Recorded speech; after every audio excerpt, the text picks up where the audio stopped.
Lúc nó tự tắt à? Quên được lâu à? À thế à? Bố nói chuyện với con đi xin nào. Nhà bố không nói chuyện gì với con thế. Con thì cứ ngọ ngoẹ để nói chuyện.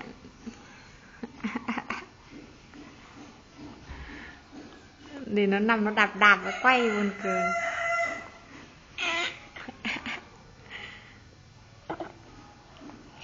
Con nằm nhá. Hai vợ con đặt nắm đi.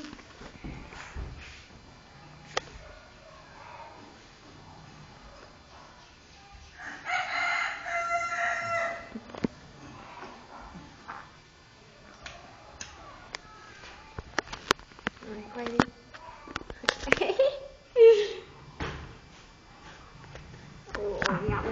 Ngắp ngắp to thì ngắp to thì còn ngắp to thì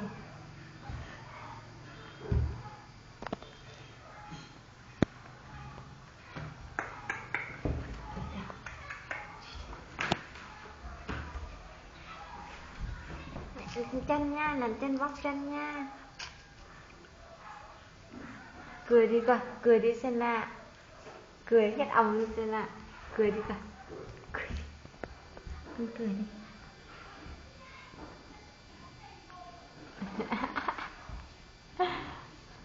Cười đi chị, quay cả chân nữa, nó mới đạp đàn mới hay.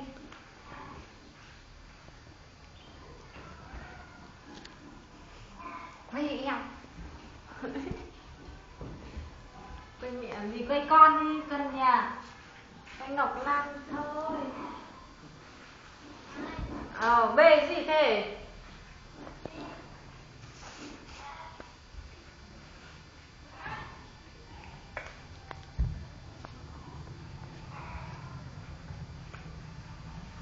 Nhìn vào ảnh ấy phết anh nhỉ? Dạ. Vô đang thì quay con gái. Đang quay con gái, quay chụp ảnh con gái nha. Anh đừng để tối thì xuống đây này, đánh sáng mắt lắm. Sáng.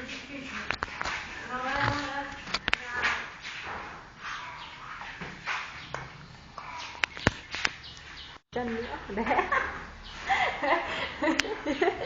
Yeah. Coi nhỉ. Nếu đi học à? Hôm nay chủ nhật nhỉ.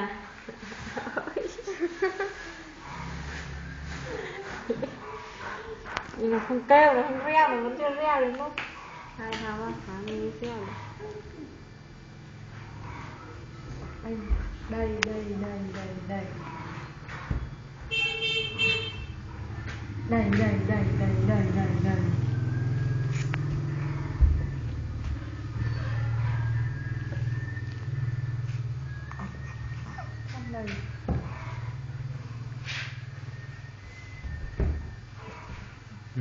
Quay mặt.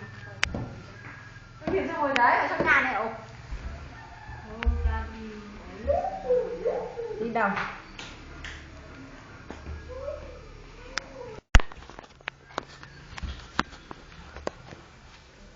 Đây người là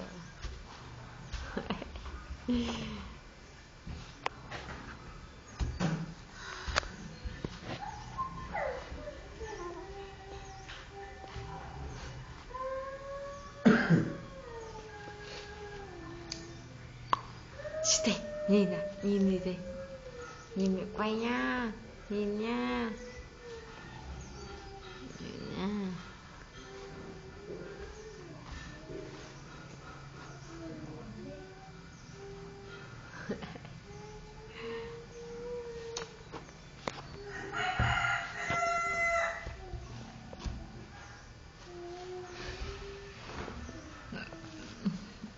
Nhìn này mới còn rõ mặt này, giống anh Trí.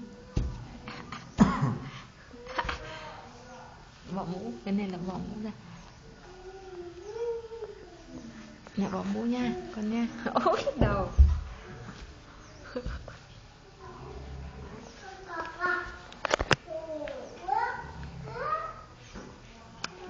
Cười đi cả, cười đi xem nào. Nó nhìn điện thoại này, nó nhìn chằm chằm điện thoại. Cười nhanh môi. Cười đi cả. Cười đi xem. Cười.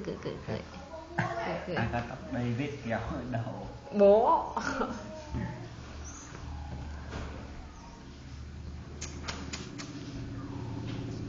Ôi.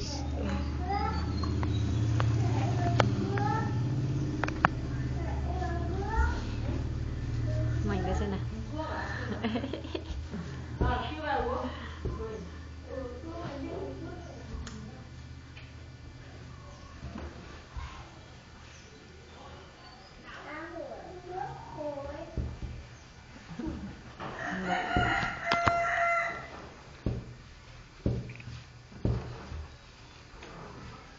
Quay 10 phút 5 phút rồi 6 phút.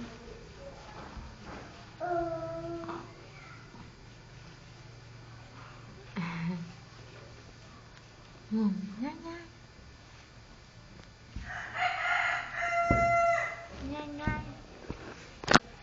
dừng à hay là tạm dừng? Dừng.